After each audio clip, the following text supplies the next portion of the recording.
नमस्कार बच्चों। आइए वासुदेवस्य दूत कर्म पाठ से अभ्यास प्रश्न के शेष प्रश्नों पर चर्चा करें। प्रश्न क्रमांक 3, रेखांकित पदानि आदित्य उचित विकल्पम चित्वा प्रश्न निर्माणम कुरुत। जो रेखांकित शब्द है उसको आधार बनाकर प्रश्न का निर्माण करना है। दुर्योधन, पहला, दुर्योधन आसनात स्खलति। आसनात मतलब आसन से। आसनात में पंचमी एक वचन, तो किम का पंचमी एक वचन कस्मात, तो ये हो जाएगा कस्मात। आसनात के लिए कस्मात का प्रयोग। अगला, भ्रातृषु स्नेह कर्तव्य। भ्रातृषु स्नेह कर्तव्य मतलब भाइयों में स्नेह करना चाहिए, भाइयों में स्नेह करना चाहिए। तो यहाँ पे भ्रातृ का सप्तमी का बहुवचन का प्रयोग हुआ है।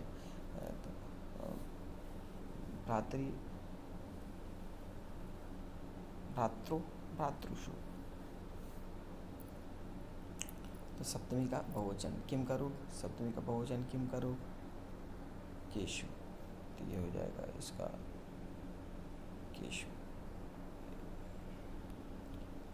अगला, स्वराज्य से तृणम अपि न दास्यामि। अपने राज्य का तिनके का बराबर भी नहीं दूंगा। तो स्वराज्यस्य, तो राज्यस्य षष्ठी का एक वचन, तो किम का षष्ठी का एक वचन कस्य, तो ये हो जाएगा इसका उत्तर कस्य। कस्य उत्तर। पांडवानां शिबिरात् दूतः आगतः। पांडवानां, पांडवस्य पांडवयोः पांडवानां, अर्थात षष्ठी का बहुवचन, तो षष्ठी का बहुवचन किम में कस्य कयोः केशाम, तो यहाँ होना चाहिए केशाम। कस्य कयोः केशाम, तो केशाम सही उत्तर है, केशाम। लोके राज्यम न तु याच्यते न तु दिनाय दीयते। तो लोके मतलब संसार में, तो लोके सप्तमी का एक वचन, तो सप्तमी का एक वचन के लिए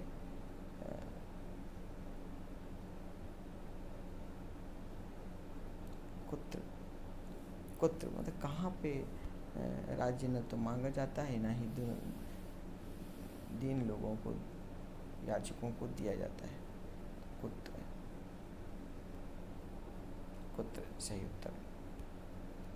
अगला प्रश्न, अधोलिखित वाक्यानि मंजूषायाः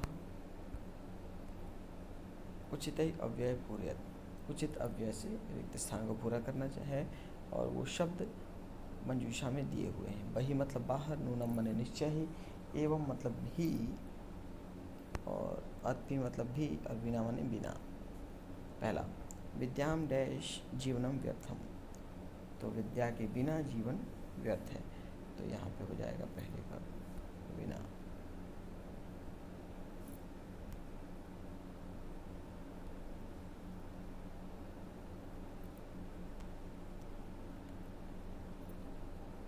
पहले का उत्तर बिना। इसके बाद, अद्य सायंकाले अहम डैश भ्रमणाय गमिष्यामि। आज शाम को मैं डैश घूमने के लिए जाऊंगा। तो घूमने के लिए मतलब बही भ्रमणाय गमिष्यामि। तो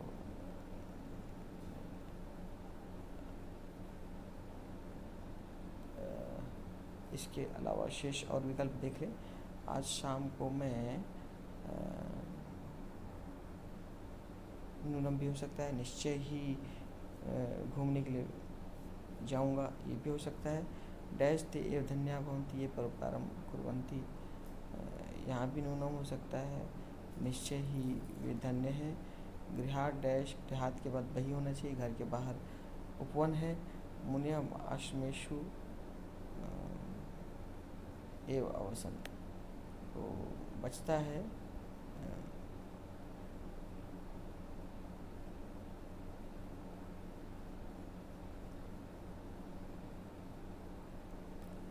अद्य सायंकाले अहम अपि भ्रमणाय गमिष्यामि, यहाँ पे अपि हो सकता है।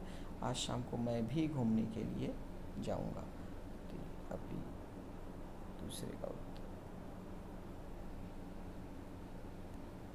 नेक्स्ट,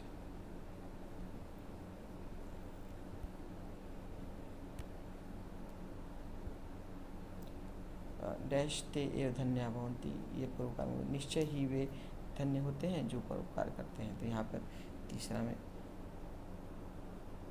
नूनम, निश्चय ही। गृहात् डैश, घर के बाहर उपवन है, तो यहाँ पर वही। मुनियः आश्रमेषु एव अवसन्, मुनि लोग आश्रमों में ही रहते थे। तो पांचवा का इस प्रकार। अगला प्रश्न, किं विशेषणं कस्मै प्रयुक्तम् इति पात्राणां समक्षम लिखा। यहाँ पे मंजूषा में विशेषण दिए हुए हैं और उन विशेषणों को विशेष्य के सामने लिखना है कि यह विशेषण किसके लिए आया है। पहला है गांगेय, तो गांगेय गंगा पुत्र, तो गंगा पुत्र किसके लिए आया है, भीष्म के लिए, तो यह भीष्म हो जाएगा। इनको मैं तो संख्या लिख रहा हूँ, आपको इस तालिका के अंदर लिखने हैं। तो भीष्म के अंदर लिखना है आपको गांगेय, तो गांगेय हो जाएगा भीष्म में।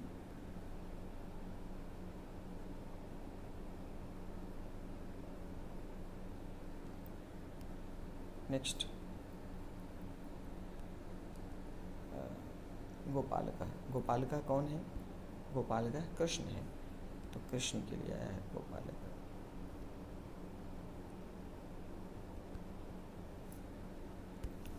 अगला देवात्मजा, देवों के पुत्र, तो देवों के पुत्र किसके लिए आया है, देवों के पुत्र पांडु, तो पांडुपुत्रा।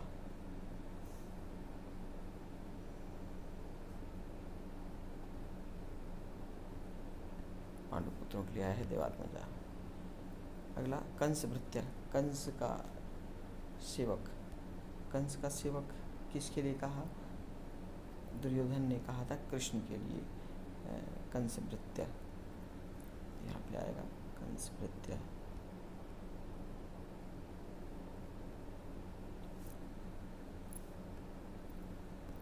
अगला आचार्य, आचार्य किसके लिए आया है, आचार्य द्रोण के लिए आया है, आचार्य। अगला गांधारी पुत्र, तो गांधारी पुत्र, गांधारी के पुत्र कौन थे, दुर्योधन, तो दुर्योधन में आएगा गांधारी पुत्र। अगला पांडवा, पांडवा कौन है, पांडु के पुत्र, पांडु के पुत्र पांडवा कहलाए, तो ये पांडवा पांडु के पुत्र में आएगा। इसके बाद सुयोधना, सुयोधना आया है दुर्योधन के लिए, किया जाएगा दुर्योधन।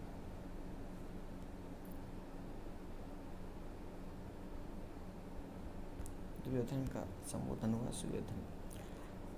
चलिए आगे बढ़ते हैं अगले प्रश्न की ओर। अगला प्रश्न, प्रकृति प्रत्ययाम मध्य रिक्त स्थानीय पूर्यत, प्रकृति और प्रत्यय के बीच में खाली स्थान को भरना है।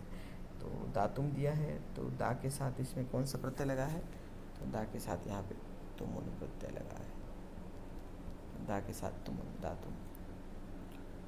जीत्वा, जीत्वा में त्वा प्रत्यय लगा है किसके साथ, जी धातु के साथ, जी मतलब जीतना, तो यहाँ पे आएगा जी, जी के साथ त्वा मिलके जीत्वा।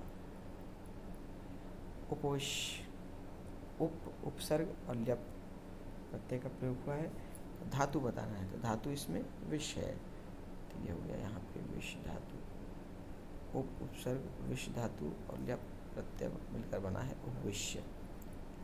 अगला कर्तव्य, तव्य, तव्य का अर्थ होता है तव्यत प्रत्यय।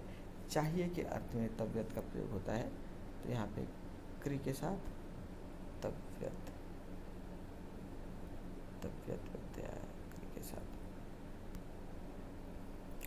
अगला विस्मृतम, वि उपसर्ग स्मृ धातु। तो बताना है प्रत्यय क्या है। प्रत्यय में हमें त प्रत्यय, त प्रत्यय, वि स्मृ त प्रत्यय मिलकर बना है विस्मृतम। अगला प्रश्न, अधोलिखित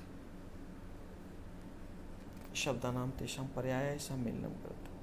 तो पर्यायवाची के साथ मेल करना है। राजानः, राजानः अर्थात भूपत्य, भूपत्य राजानः। आत्मजा, आत्मजा मतलब पुत्र। अमात्या मंत्री। पौरुषेण बाहुबलेन शक्ति से। आचार्य गुरु।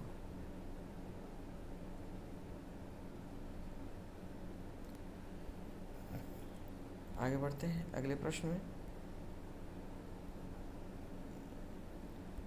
चक्र में दिए गए पदों को जोड़कर वाक्य बनाइए। तो चक्र से वाक्य बनाने हैं, तो ये हो गया आपका पहला। सबके साथ कर्ता एक ही है, सह। तो सह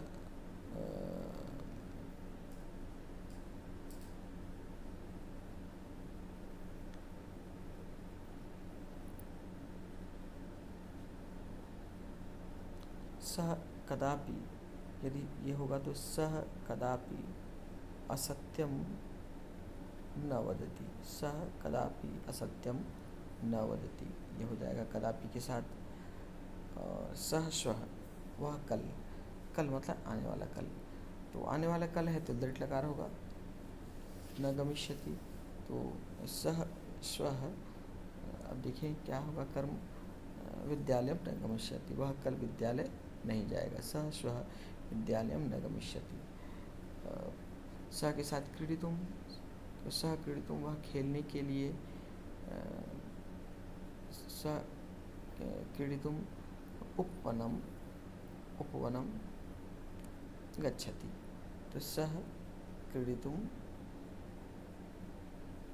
सह क्रीडितुम उपवनम गच्छति, सह क्रीडितुम उपवनम गच्छति। अगला सह अधुना, तो सह अधुना वह अभी। तो सह अधुना मम मित्रम अस्ति, ये हो सकता है। सह अधुना मम मित्रम अस्ति,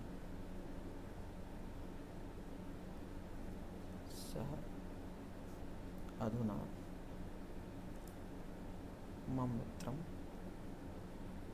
अस्ति, वह अभी मेरा भाई है। उसके बाद सह एव, वही, सह एव पाठम पठति, ये हो सकता है।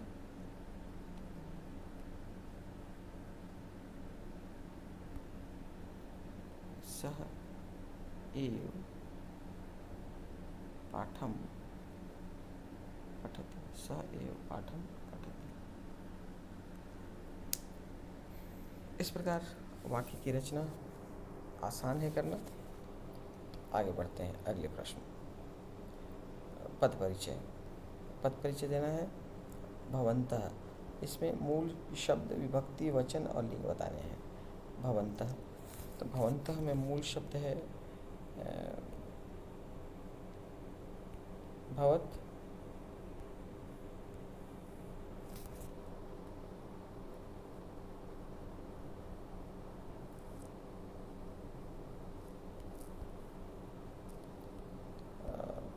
विभक्ति भवान भवन्तौ भवन्तः, प्रथमा विभक्ति, प्रथमा विभक्ति है यहाँ पे।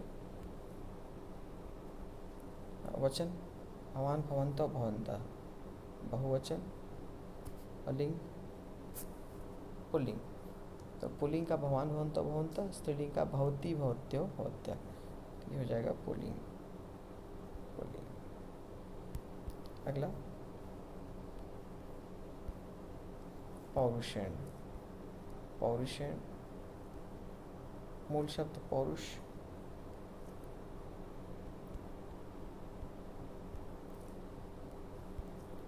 विभक्ति तृतीय पौरुषेण, ये हो जाएगा तृतीय।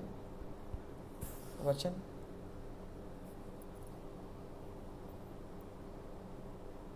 वचन एक वचन, लिंग पुल्लिंग, पौरुष पौरुष।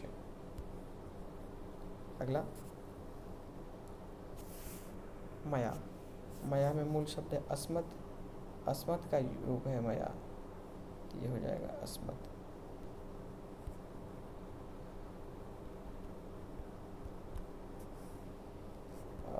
विभक्ति तृतीय, मया आवाभ्याम अस्माभि, तृतीय।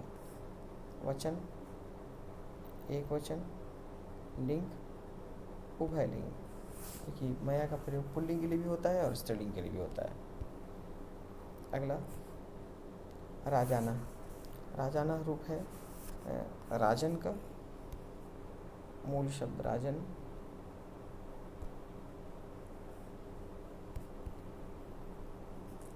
विभक्ति राजा राजानो राजाना, प्रथमा विभक्ति।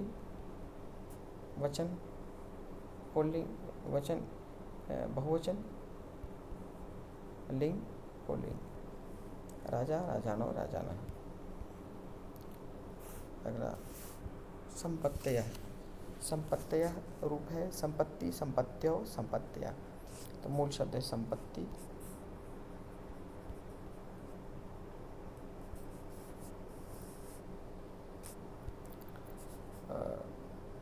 विभक्ति प्रथमा, वचन बहुवचन, लिंग स्त्रीलिंग, संपत्ति संपत्ति संपत्ति प्रथमा का रूप है। आगे बढ़े। अगला प्रश्न वैल्यू बेस्ड क्वेश्चंस, मूल्य पर प्रश्न। किम स गोपाल का एव तत्पुरुषोत्तम, क्या वह गोपाल ही तुम्हारा पुरुषोत्तम है। एतत् वाक्यम कया भावनाया कथितम, यह वाक्य किस भावना से कही गई है। तो यह दुर्योधन ने कहा,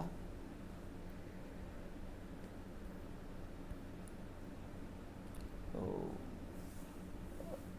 उसका मजाक उड़ाते हुए कहा श्री कृष्ण का कि क्या वह गायों को पालने वाला तुम्हारा पुरुषोत्तम है।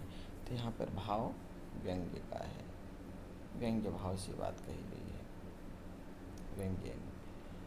अगला भ्रातृषु स्नेह कर्तव्य यत बंधुभिः संबंधः श्रियान्, भाइयों से स्नेह करना चाहिए क्योंकि भाइयों में संबंध श्रेष्ठ होता है। अनेन वाक्यन कृष्ण किम शिक्षयति, इस वाक्य से कृष्ण क्या सिखाते हैं। संबंध, शत्रुता या सौहार्द, यहाँ पे सौहार्द, सौहार्द की भावना।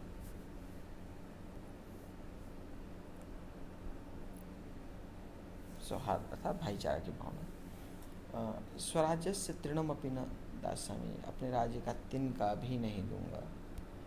पुरुषोत्तम कथनेन का भावना प्रकट रहती। दुर्योधन से कथनेन, दुर्योधन के इस कथन से कौन सी भावना प्रकट होती है कि एक तिनके के बराबर भी नहीं लूँगा।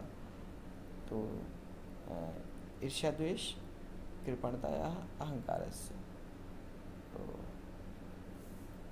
अहंकार है उसके मन में, क्योंकि उसे विश्वास है कि कोई उससे राज्य का हिस्सा मांग नहीं सकता, अहंकार की भावना। तो इस प्रकार यह पाठ समाप्त हुआ। मुझे पूर्ण विश्वास है कि आपको पाठ भली भांति समझ में आ जाएगा, समझ में आ गया। और मिलते हैं अगली वीडियो में नए टॉपिक के साथ। तब तक नमस्कार।